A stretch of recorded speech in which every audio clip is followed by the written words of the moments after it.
Hello， 原來嗰個人話唔買保險係有唔同嘅呢一個 age bracket 所講嘅唔同嘅嘢㗎。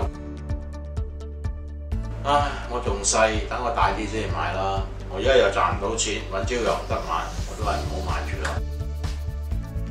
人生咧嘅旅程上面一個好重要嘅關口嚟，因為佢可能啱結咗婚啦，組織自己家庭啦，佢話從一口釘開始買喎。啱啲細路仔啱出世，買尿片都買窮佢啦，啲奶粉好貴㗎嘛，咁所以佢話冇錢。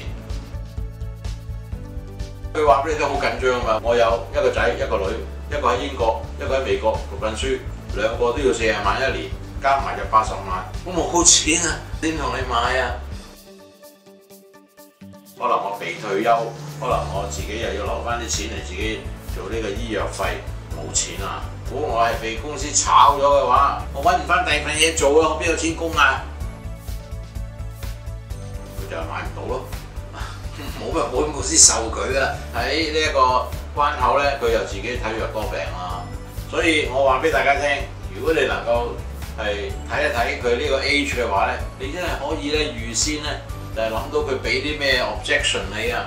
而作為一個 professional 嘅人，就係話你能夠係預見呢啲咁嘅 objection， 而準備呢啲係點樣解答嘅方法，咁你咪好 pro 咯，係咪？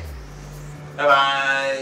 擔心冇客見，你擔心揾唔到生意，擔心你自己口才唔好，又或者已經同你自己團隊或者你上司唔夾。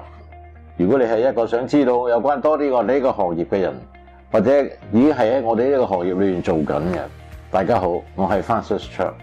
我個團隊正係揾一啲出類拔萃嘅人加入，我哋會利用各種唔同嘅電子渠道嘅工具，幫助你建立你自己嘅銷售網絡。我哋都會利用公司多元化嘅電子工具，解決客從何來嘅一個問題。我入行都快45年啦，我係利用呢一個開放、積極同埋協助大家嘅一個精神去領導大家嘅。一個能夠令到你成長、升呢、升級同埋達到你自己夢想嘅團隊，正係等緊你。或者你用呢一個電話或者呢個電郵，而家即刻打俾我，等緊你啊！